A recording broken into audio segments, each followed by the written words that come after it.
years' time and continue what we are doing today. And that's the bridge going to your keynote.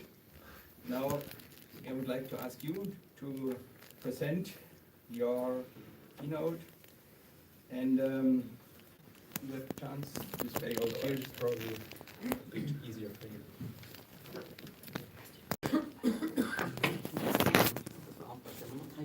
Eine halbe Stunde.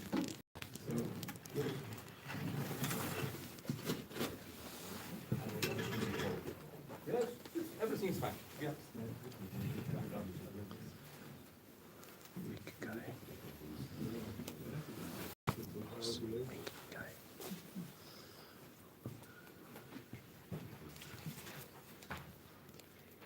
I thank you for the chance to address you. I thank you for inviting me to Wittenberg and to be part of this church. I feel very much at home. Your work with us over the past has given us a lot of belief that we are not alone in this whole venture of mission. Your work with us has made us believe that God did not only call us, but He's called us along with other believers. And your belief in us has given us strength to display the love of Christ in different areas. I want to thank you because when we had a great need in terms of famine in the region, though it was not strongly affecting us, both Christians, you participated and gave resources from this church to support the work that was going on. This has given us tremendous credibility and support that has made us survive the dangers that were occasioned because of terrorism and problems that we are having. I was thinking so strongly, if we are to imagine missions, what would we do differently? I'm not imagining that you will go change your organizations of how you work, but I pray this would help us to find new ways of relating and working across the globe. One thing is that you are not all working in Germany.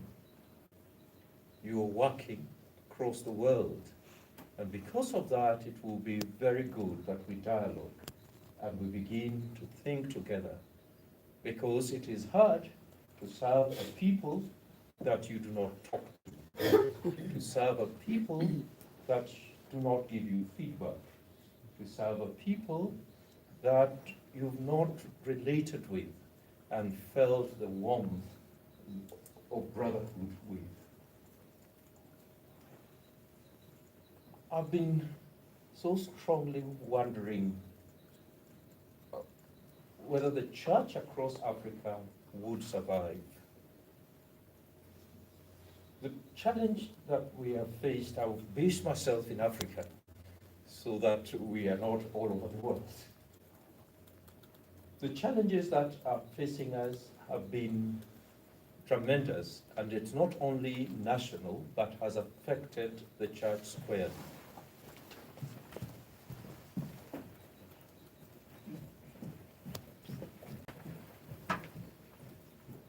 It has made me ask this question: should our discipleship progress, should our work in the church shift its focus from individuals finding faith and salvation to a bit broader issue? When Jesus spoke to his disciples in the Beatitude, he projected a community that will be both light and salt to the world. And he used the words blessed.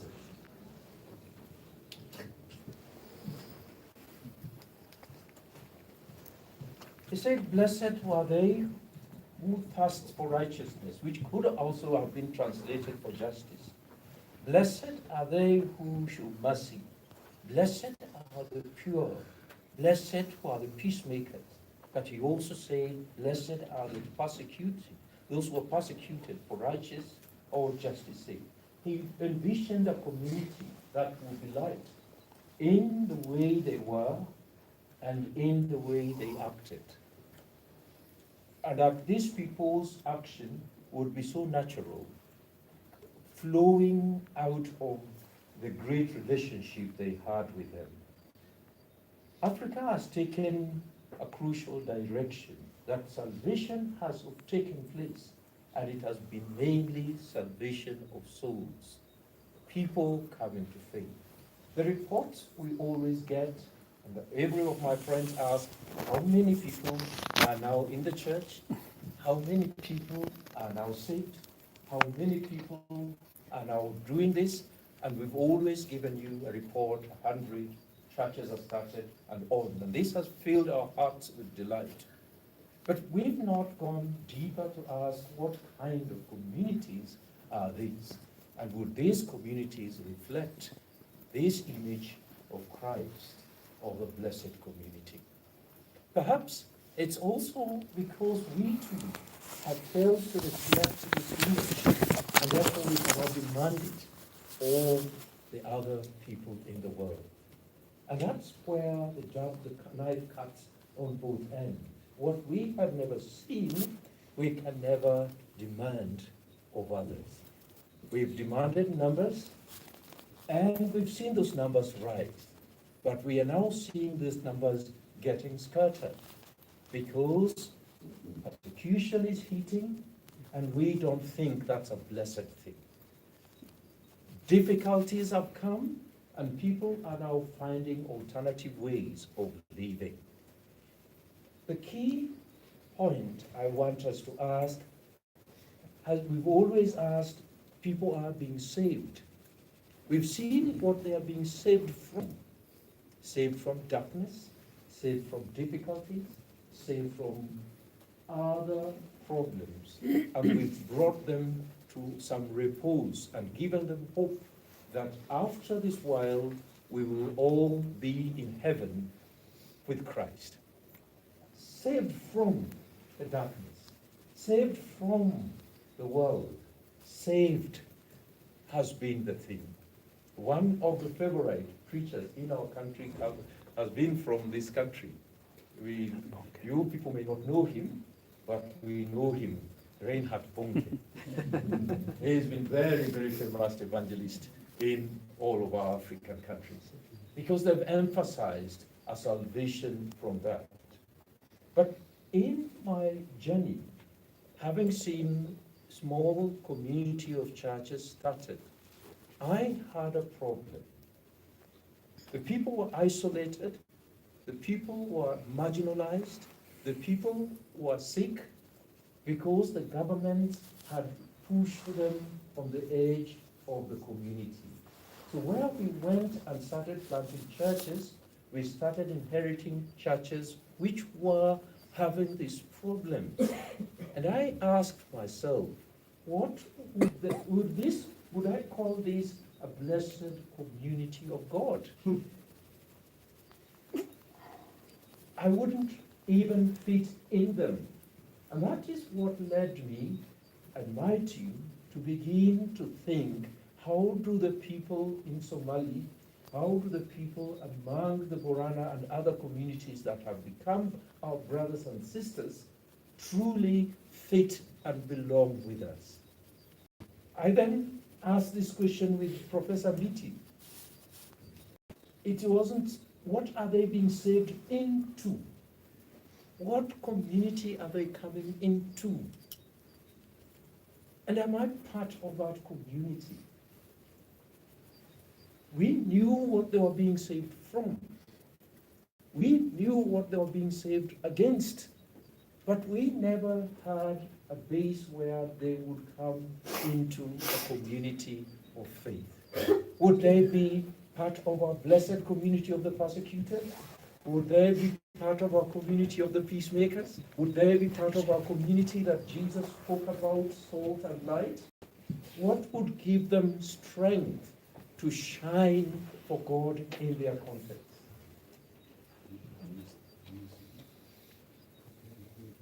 It wasn't the evil that was to be removed from them, but was what kind of salvation were they going to realize and enact?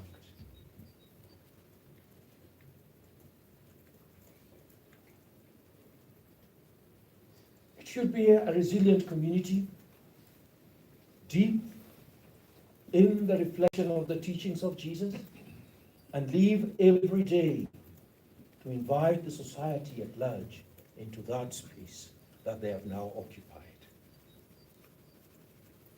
In our ventures with missions, has it been one that invites people into a community that we are already part of, or we've only been a signpost? That is what the Lord wants. Follow him. The church or mission must become the core agent of community transformation across the world. And maybe the rejuvenation, my desire was to work with you, to remind you, as you've reminded me every time, of the love of God, that you too can rejuvenate this community that we are living in Germany, for example. That you could be also a transforming agent here, and out of that abundance, you will flow out everywhere you are reaching in Africa and the rest to do. That biblical perspective needs to be emphasized. What kind of salvation community would we be? Throughout Africa, Christians are experiencing great pressure. Pressure from persecution. Journalists have written, and many have written, the indisputable idea that persecution is occurring not only because of tribe, but much more because of religion and faith. 80% of religious freedoms are violated, really, worldwide, are targeting Christians. I guess here is the same as what we are experiencing. I lived and worked in a city called Garissa. Garissa is in northeastern Kenya near Somalia.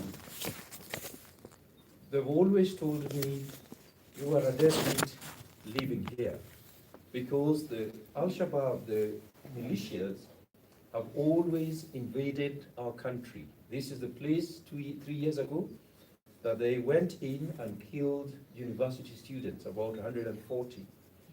We were part of those who were that threat. After that, they came and told us, you will be next. And the intelligence came and said, you must leave and sell everything. I was petrified. What would the Lord want me to do?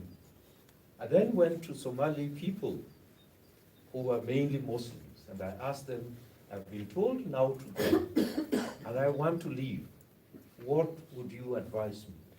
They went and consulted, came back to me and said, you are going nowhere. You have been here with us for more than 30 years. Our children have depended on you because of our school program. A lot of them had chance to go to school and became what they were not able to be. So they said, if anyone touches you, we shall have all been killed. So they came and made a hedge around us.